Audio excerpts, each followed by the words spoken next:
성도 여러분 안녕하십니까? 2021년 1월 13일 요한계시록 강의 25번째 시간입니다.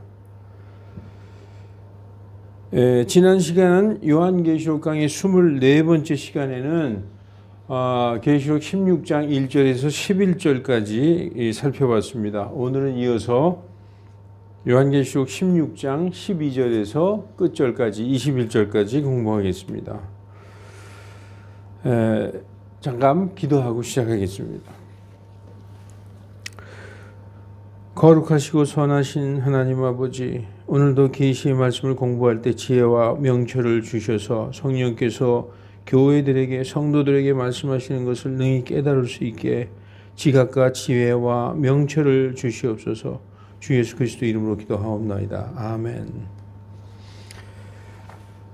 일곱 번째 봉인을 여니까 일곱 나팔이 나왔듯이 일곱 번째 나팔에서 일곱 금대접이 나온 것입니다. 그러므로 예수님 공중 재림 때의 심판은 어디까지냐? 일곱 금대접까지입니다. 그러니까 16장 끝에까지가 예수님 공중 재림하실 때의 심판이 일곱 대접 까지가 심판이다.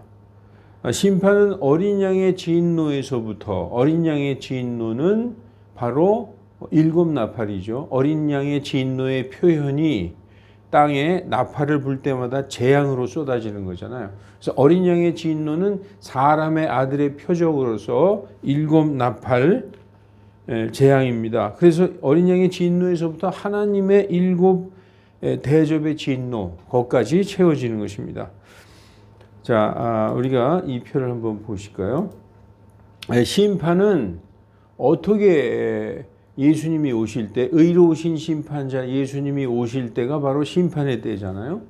세상의 끝날에 예수님께서 오셔서 이 땅을 심판하시는데, 어린 양의 진노의 일곱 나팔, 어린 양의 진노, 즉 사람의 아들의 표적, 사람의 아들 예수님이 오신다는 표적, 그 경고의 나팔, 그것이 어린 양의 진노잖아요. 진노의 일곱 나팔은 회개를 촉구하는 것입니다.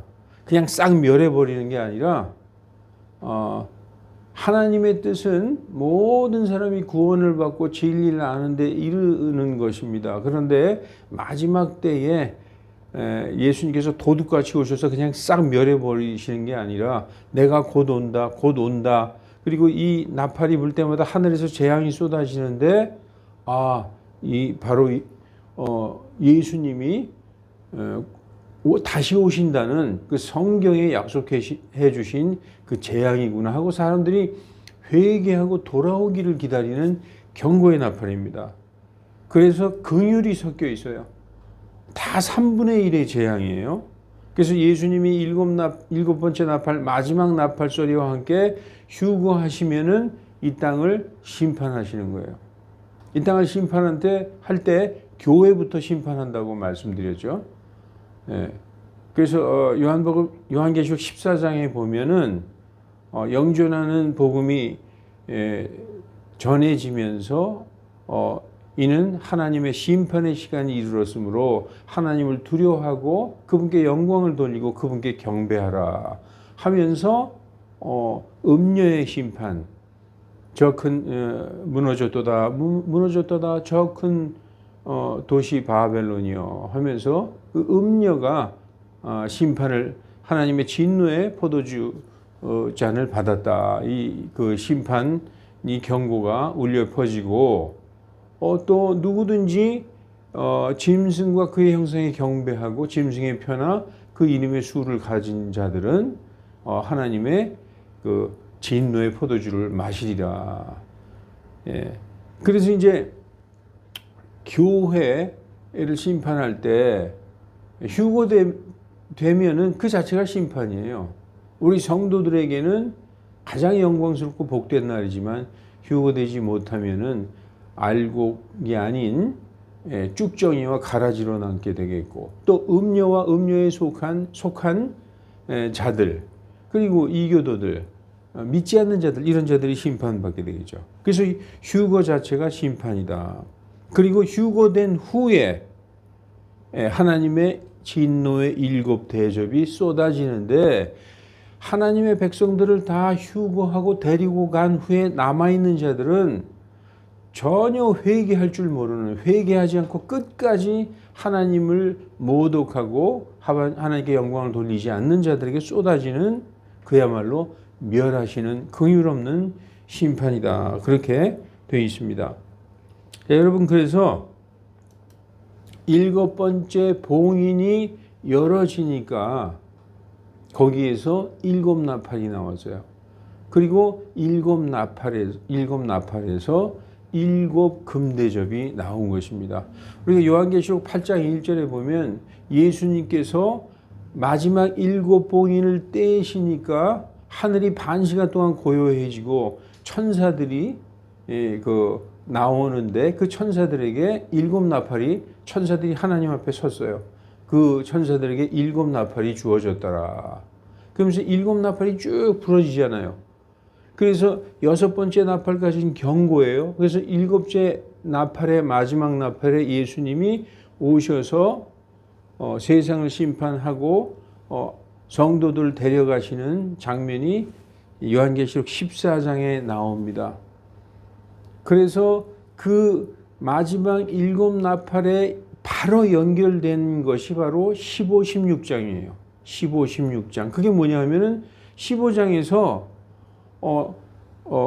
그 하늘의 성막 성전에서 천사들이 나오잖아요. 성막 성전이 열려지고 그 성전에서 천사들이 나오는데 그들이 7 재앙을 가지고 있고 또 하나님 곁에 있는 4 짐승이 그 천사들에게 하나님의 진노로 가득 찬 7 금대접을 주는 장면이 나옵니다. 5, 6, 7, 8절에 쭉 보면은 그렇게 나와 있어요.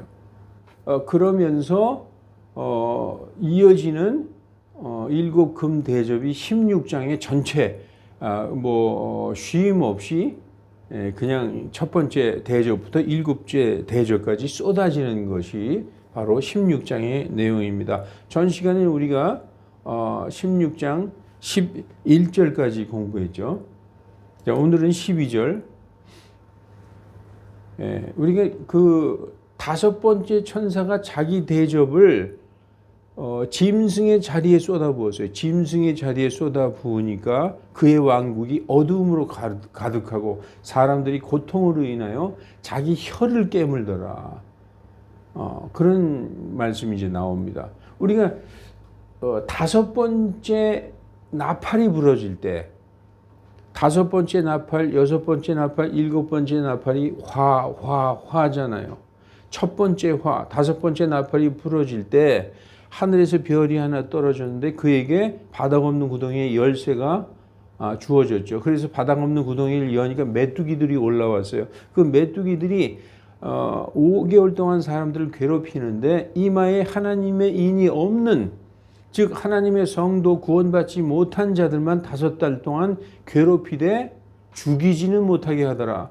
그들이 차라리 죽기를 소망하나 죽음이 그들을 피하리로다. 그렇게 해서 5달 동안 고통만 받는 장면이 나오죠. 이 5번째부터는 사람들을 향한 재앙이에요. 첫째, 둘째, 셋째 나팔은 전부 어떤 땅, 바다, 강, 해달별 이런 곳에서 나오는 재앙이지만 5번째부터는 사람들에게 쏟아지는 재앙이었습니다. 여기 우리가 16장에서도 5번째 대접이 짐승의 자리에 부어지니까 짐승의 왕국이 어두움으로 가득하고 사람들이 그 고통으로 인하여 자기 혀를 깨물더라 하는 장면이 나오죠. 그러면서 이제 오늘은 6번째 천사가 12절에 자기 대접을 큰 강 유프라테스에 쏟아부음에, 우리가 6번째 나팔에도 보면은 6번째 천사가 나팔을 부니 큰 강 유프라테스 그 음성이, 하늘에서 음성이 나서 큰 강 유프라테스에 묶여 있는 4 천사를 풀어주라 하면서 2억의 기병대가 나오는 장면이 나오죠. 여기서도 지금 6째 천사가 자기 대접을 큰 강 유프라테스에 쏟아부음에 강물이 말라서 동방의 왕들의 길이 예비되더라 이렇게 말씀하고 있습니다. 이 전쟁은 예수님께서 그들을 모든 나라에서 돌아오게 하신 후에 동쪽의 왕들이 쳐들어오는 전쟁입니다. 스가랴서 12장에서 14장을 참조하시면 됩니다. 강이 말라서, 강물이 말라서 이스라엘이 돌아온다, 이렇게 말씀하고 있어요. 그래서 이사야서 11장 12절에서 16절에 보면 예수님이 모으시는 걸 알 수 있습니다. 이사야서 11장 12절, 또 그분께서 민족들을 위하여 길을 세우시고 이스라엘의 쫓긴 자들을 모으시며 땅의 사방에서부터 유다의 흩어진 자들을 함께 모으시리라. 13절, 에브라임의 시기도 떠나가고 유다의 대적들도 끊어지며 에브라임은 유다를 시기하지 아니하고 유다는 에브라임을 괴롭히지 아니할 것이요. 14절에 그들이 서쪽으로 날아가 블레셋 사람들의 어깨에 안고 함께 동쪽 사람들을 노략하며 에돔과 모압에게 손을 대리니 암몬 자손이 그들에게 복종하리라. 주께서 이집트 바다의 혀 같은 부분을 철저히 멸하시고 자신의 강한 바람과 더불어 자신의 손을 강 위로 흔드사 강을 치시고 7갈래로 나누사 사람들이 신을 적시지 않고 건너가게 하시리라. 16절에 아시리아를 떠난 그분의 백성 가운데 남은 자들, 즉 남아있을 자들을 위하여 큰 길이 생기리니 그것은 곧 이스라엘이 이집트 땅에서 나오던 날에 그에게 있었던 것과 같으리라. 이집트 땅에서 나올 때 하나님께서 홍해를 가르셔서 그 바다를 마른 땅처럼 건너갔죠. 이런 일이 또 일어난다는 것이죠. 여기 보면은 15절에 자신의 손을 강 위로 흔드사 강을 치시고 7갈래로 나누사 사람들이 신을 적시지 않고 건너가게 하시리라, 이렇게 말씀하고 있습니다. 그러면은 이 강물이 마르면 동방의 왕들이 쳐들어오는 길이 열리게 되겠죠. 동방의 왕들, 그러면 우리가 그 유프라테스, 그냥 팔레스타인을 보면은 팔레스타인의 서쪽은 유럽과 아메리카 대륙이고 동쪽은 인도, 차이나, 그리고 러시아 쪽이 되겠죠. 동방의 왕들, 인도, 차이나, 러시아 쪽이라고 우리가 보면 되겠습니다.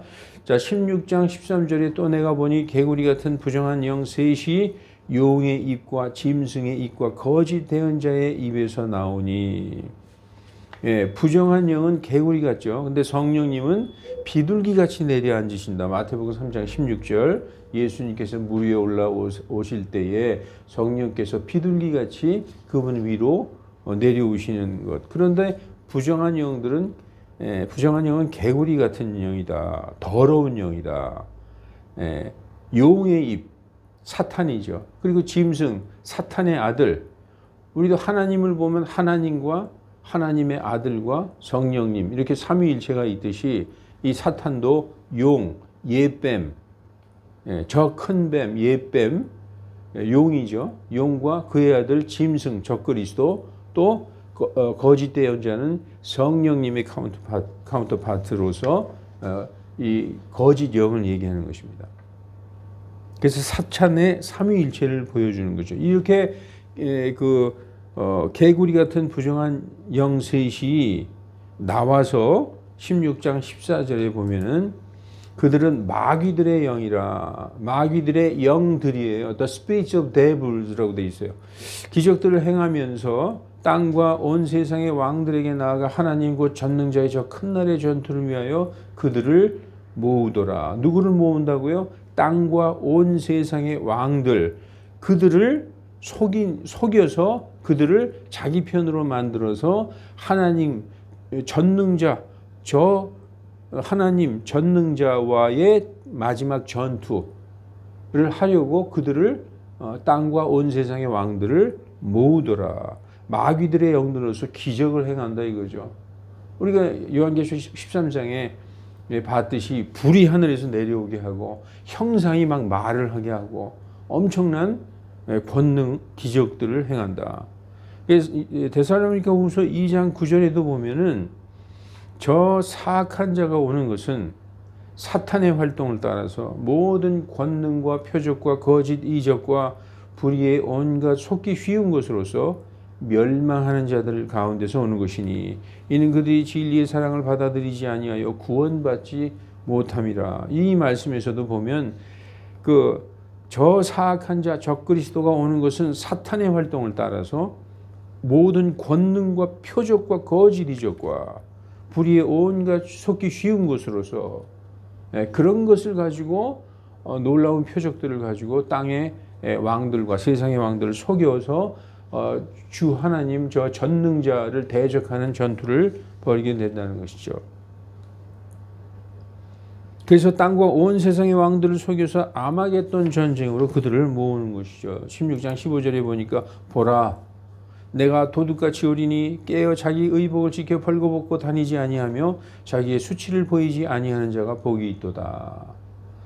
이 말씀들로 헷갈리시는 분들이 많이 있어요. 예수님이 벌써 공중 재림했잖아. 14장에 공중 재림하셔서 구름 위에 앉으셔서 낫으로 수학 심판까지 하셨는데 아직도 안 오셨단 말이야. 이건 뭐냐면 지금 요한계시록 말씀 전체는 예수님이 사도 요한에게 앞으로 있을 일을 얘기해 주신 거예요. 아직 오시지 않았어요. 그래서 내가 도둑같이 오나니 지금은 재림하시기 전에 요한에게 앞일을 계시하는 중이잖아요. 지금도 오시지 않고 14장도 이루어진 게 아니잖아요. 공중재림하신 게 아니잖아요. 이건 앞으로 오실 일인데 내가 도둑같이 오겠다라고 다시 한번 경고하시는 것입니다.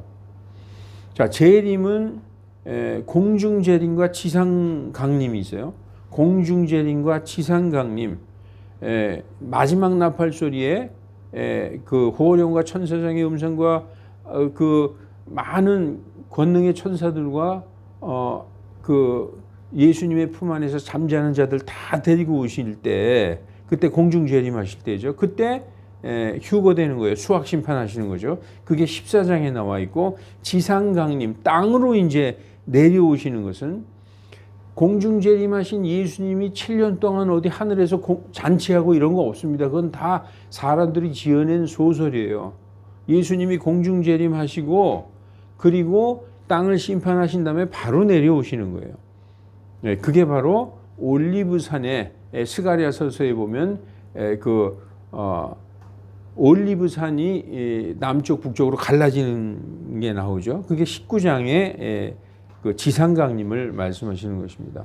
그래서 여기 보니까 자기 의복, 요한계시록 3장 4절에 보면 사르디스 교회에게 그래도 그들 중에서 몇몇은 자기 의복을 더럽히지 아니한 자들이 있는데 그들은 자기 흰 예복을 입고 나와 함께 동행하리니 그들은 합당한 자들이기 때문이다 할 때 그들의 그 자기 의복, their garments라고 말씀하고 있습니다. 여기에서도 요한계시록 16장 15절에도 his garment, 자기 의복을 지켜 벌거벗고 다니지 아니하며 자기의 수치를 보이지 아니하는 자가 복이 있도다. 이게 누구를 얘기하는 거예요? 예수님 믿고 구원받은 자들이 자기 의복을 입는 자들이고 자기의 수치를 보이지 아니하는 자들이죠. 예. 너희는 불에 단련된 금을 사서 부유하게 하고 말씀으로 그리고 안약을 발라 보게 하라. 예. 그러한 것들은 다 말씀 성령과 관계 있는 것이죠. 그러니까 내가 오기 전에 너희는 나를 믿고 의복을 준비하고 너희가 수치를 당하지 않게 하라라고 다시 한번 경고해 주시는 것입니다. 요한복음 16장 16절 그가 히브리어로 아마겟돈이라 하는 것을 그들을 함께 모으더라. 여러분 아마겟돈 전쟁 많이 들어봤죠. 영화도 나왔고 이 아마겟돈이라는 말은 히브리어로 할 무깃돈이라는 말입니다. 할은 언덕이라는 뜻이고 그리스어로 말하면 아마겟돈이라고 얘기하는데 그 뜻은 무깃도 언덕이라는 뜻입니다. 그 아마겟돈은 여호사밧 골짜기예요. 여호사밧 골짜기, 요엘서에 나오는 여호사밧 골짜기.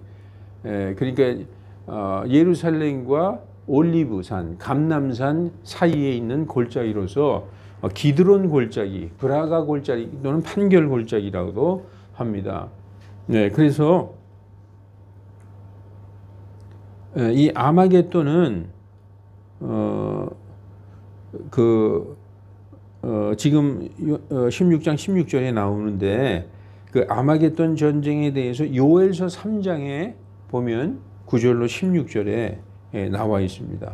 그래서 큰 포도주 틀이 나오는데 여호사밧 골짜기에서의 심판입니다. 다시 말해서 아마겟돈 전쟁은 전능자 주 하나님을 대적해서 민족들이 하나님과의 마지막 전쟁인데, 하나님께서 무슨 사람들하고 전쟁을 하시겠어요? 그냥 한 방에 그들은 그냥 사륙을 당하는 거죠. 그 여호사밧 골짜기에 그들을 모아서 그 여호사밧 골짜기를 포도주 틀을 삼아서 거기서 진멸하시는 것입니다. 그래서 큰 포도주 틀은 여호사밧 골짜기에서 심판이라는 의미죠. 요엘서 3장은 주께서 이스라엘을 멸하려고 모인 이교도의 군대들을 예루살렘과 올리브산 사이에 그 여호사밧 골짜기로 모아서 거기서 포도주 틀을 밟듯이 거기에서 완전히 진멸시켜 버리시는 것을 상징적으로 말씀하신 것입니다. 구약의 이스라엘 사람들은 그 여호사밧 골짜기, 다시 말해서 여기 기드론 골짜기 이런 데다 우상 단지를 갖다가 불태우거나 불결한 것들을 매장하곤 했습니다.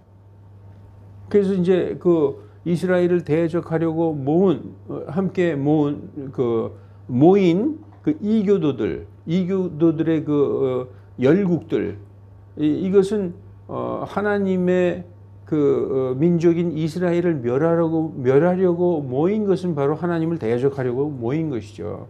이스라엘을 멸하려고 하는 그 왕국들을 예수님께서 지상강림하시면서 그들을 완전히 멸하시는 것입니다. 포도주 틀에 던져서 밟는다는 표현은 무엇인가? 심판에 대한 상징적인 표현이죠. 문학적인 표현이라고 볼 수 있어요. 그러므로 포도주 틀에 밟는 것은 하나님의 심판으로서 한 군데만 나오는 게 아니에요. 구약 성경에 보면 여러 군데에 포도주 틀에 넣고 밟는다는 것이 우리는 한 번만 있는 줄 알고 있어요. 요엘서에 한 번만 있는 줄 알고 있지만 그게 아니라는 겁니다. 이것이 하나님의 심판에 대한 표현이기 때문에 여러 군데에 나오는 거예요. 심판할 때마다 다는 아니지만 포도주 틀에 던져서 밟는다는 표현이 여러 군데 나옵니다. 우리가 이미 공부한 요한계시록 14장에도 하나님의 진노의 포도주 틀에 던져서 포도송이가 천사가 또 다른 천사가 성전에서 날카로운 낫을 가지고 포도들을 수확해서 포도주 틀에 던져 넣는 게 나오잖아요. 그래서 도시 바깥에서 그 포도주 틀을 밟았는데 말굴레까지 닿았고 1600 스타디온이나 퍼졌더라. 이것은 예수님이 공중 재림하실 때에 하신 심판을 포도주 틀에다 넣고 밟았다고 심판을 상징적으로 표현한 것이죠. 그리고 예수님께서 지상강림하실 때에 이스라엘을 멸하려고 모인 그 여러 왕국들, 이교도들, 즉 주 전능자 하나님을 대적해서 전쟁하려고 모인 자들을 여호사밧 골짜기에 넣고 밟는 것을 또한 포도주 틀에 넣고 밟았다라고 표현하는 것입니다.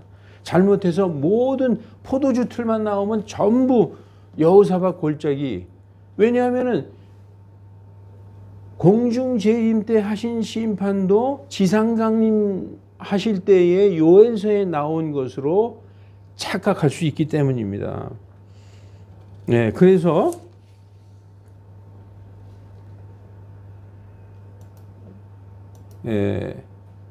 여기 제가 써놨는데 포도주 틀에 던져 밟는다는 표현은 심판에 대한 상징적인 표현이다. 문학적인 표현이다. 그러므로 포도주 틀에서 밟는다는 것은 하나님의 심판의 표현으로서 한 군데만 나오는 것이 아니라 여러 군데 나온다. 우리가 이미 공부한 요한계시록 14장에도 하나님의 진노의 포도주 틀 심판에 누가 던져집니까? 넘어졌도다 무너졌도다 저 큰 도시 바벨론이요. 그녀가 자기의 음행으로 인한 진노의 포도즙을 모든 민족들에게 주어 마시게 하였도다.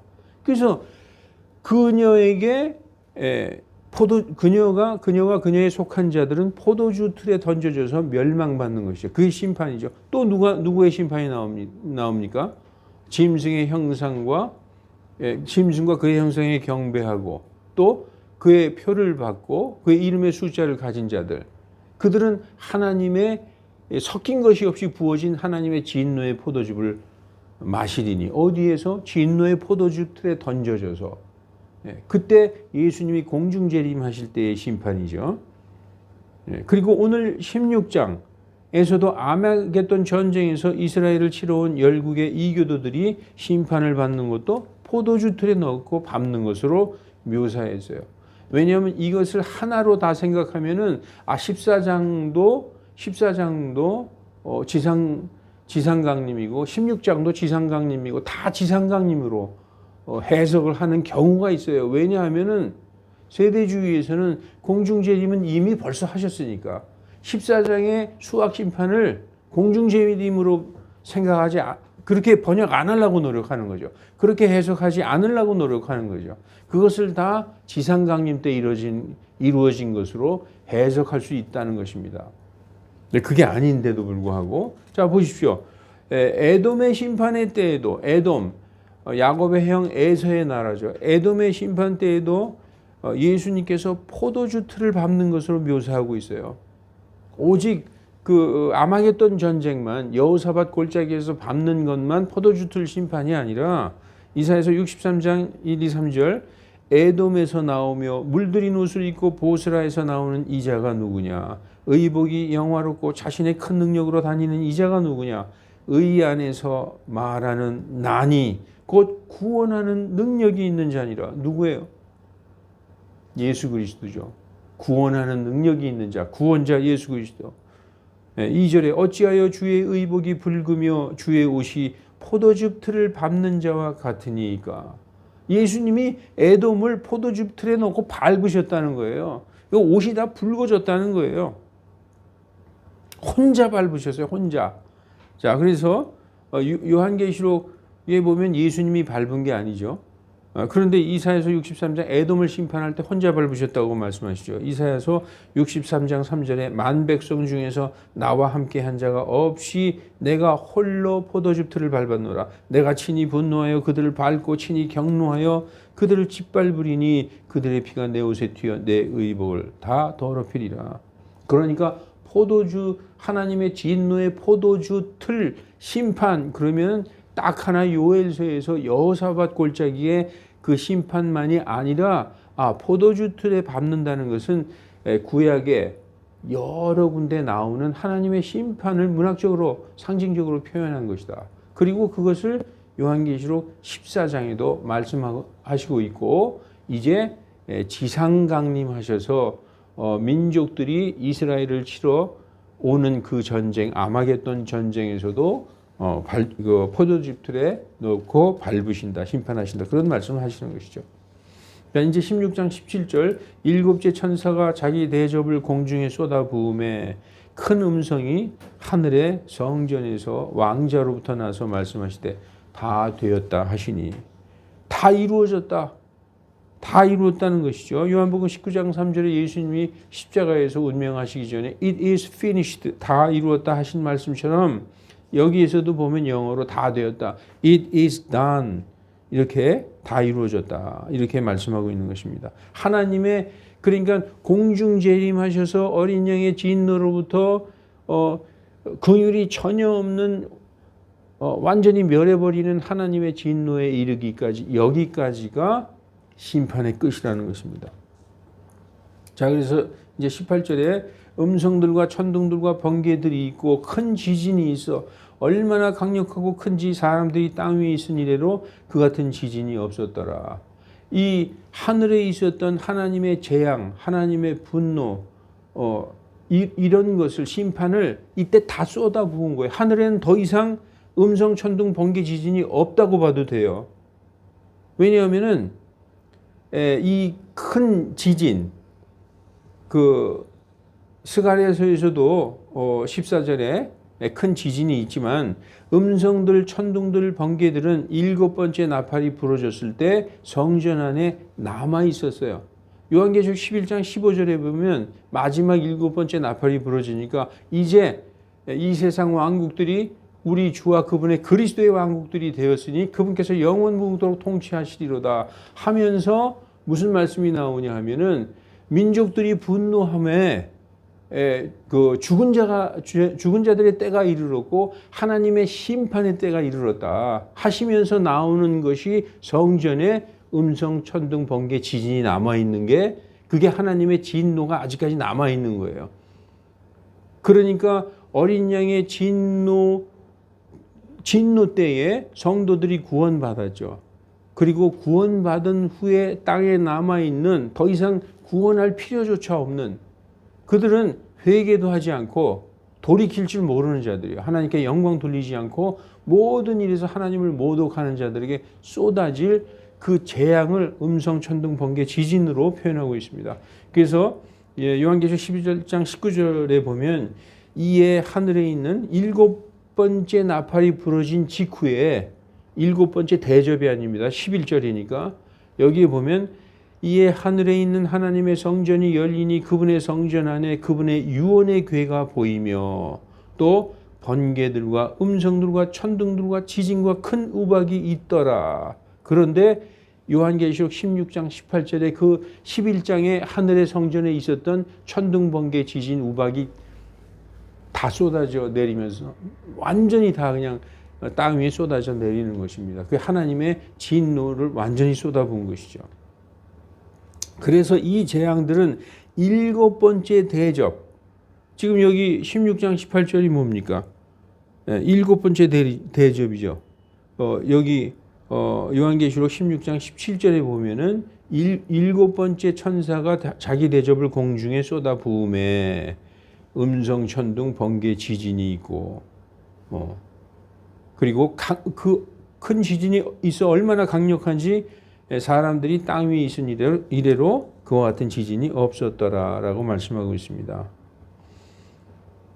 그리고 16장 19절에 보면은 여러분들 지금 요한계시록을 다 모르셔도 지금은 넘어가시고 이걸 반복을 해서 여러 번 듣고 혼자 성경을 읽고 하면은 하나의 그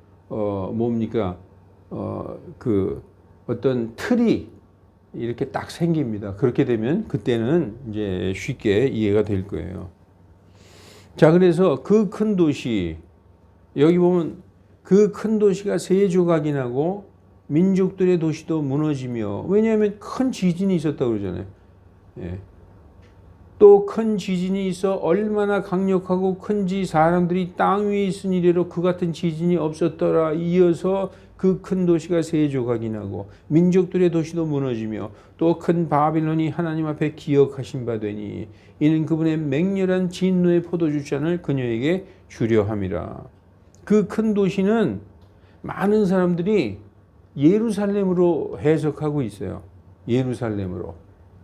그런데 모르겠어요. 제가 틀릴지 모르지만 저는 이 큰 도시가 바빌론이라고 생각해요. 그 도시가 세 조각으로 갈라졌다. 왜냐하면은 여기 요한계시록 16장 19절에 그 큰 도시 The Great City라고 돼 있죠. The Great City. 이 그 바빌론 음녀를 도시라고 얘기하고 있어요.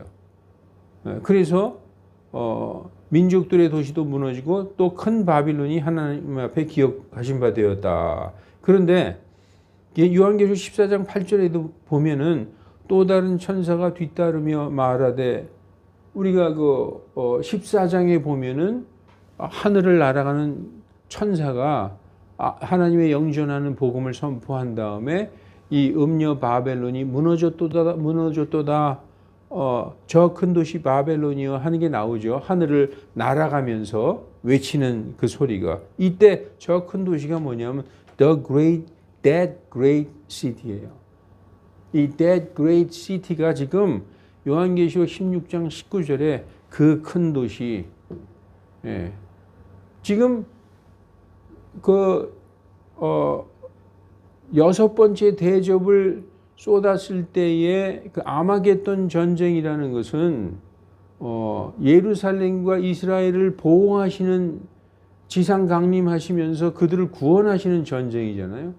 구원해 놓으신 다음에 그 예루살렘을 세 조각을 내실 일이 없잖아요. 여기에선 무엇이 세 조각 나고 심판받았냐 하면은 그 큰 도시는 바벨론이다. 예. 그래서 바벨론은 어린 양의 진노, 그러니까 14장에 공중 재림하셔서 어린 양의 진노, 그리고 이어지는 15, 16장에 하나님의 진노, 이 진노를 통해서 저 큰 도시 바벨론, 음녀 바벨론이 멸망되는 것입니다.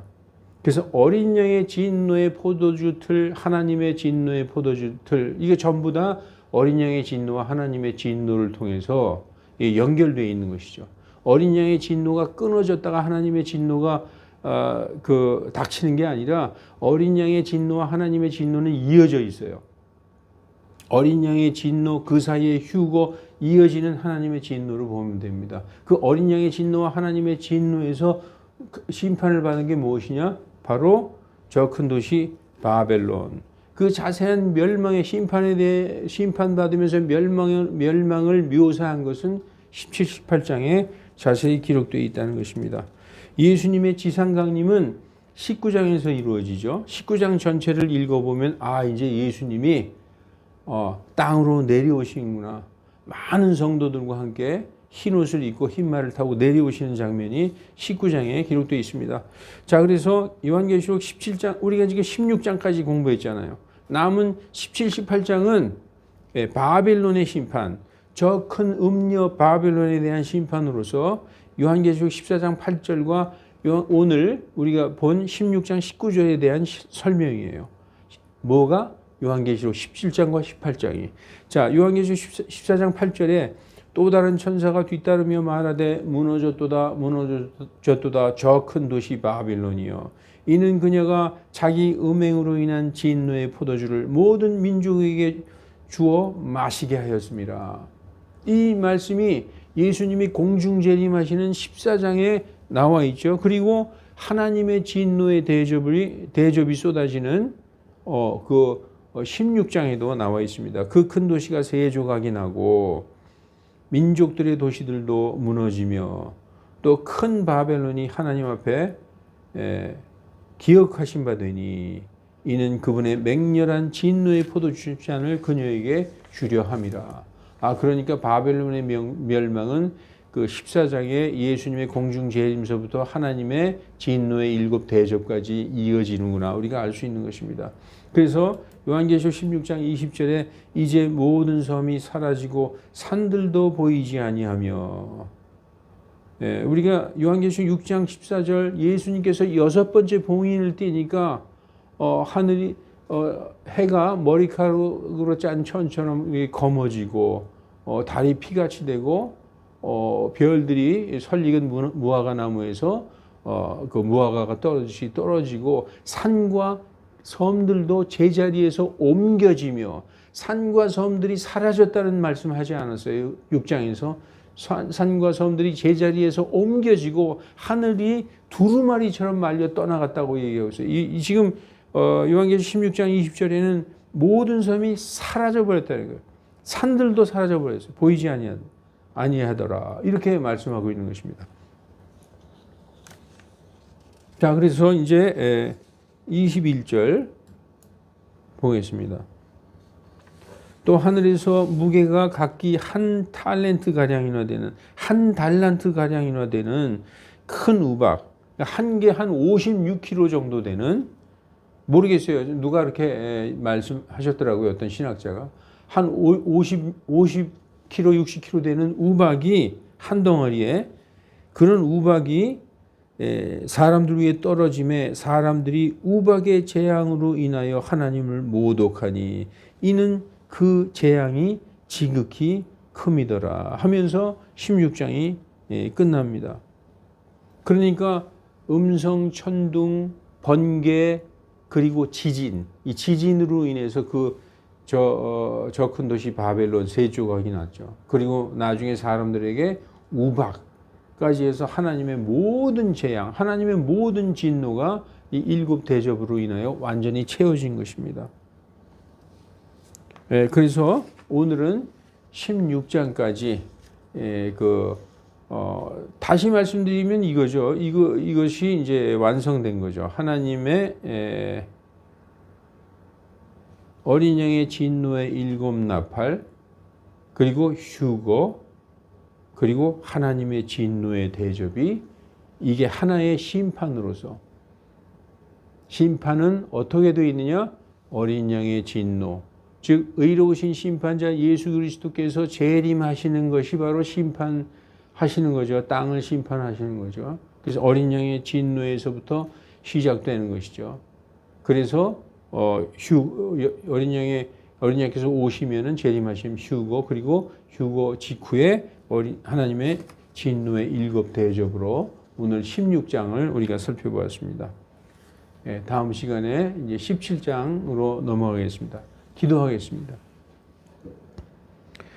아버지 하나님, 온 세상은 참으로 불안하고 사악함 가운데 처해 있으나 그 세상을 탓하지 말고 자신을 말씀으로 잘 지켜내어 세상에 물들지 않는 우리들 되게 하여 주시옵소서.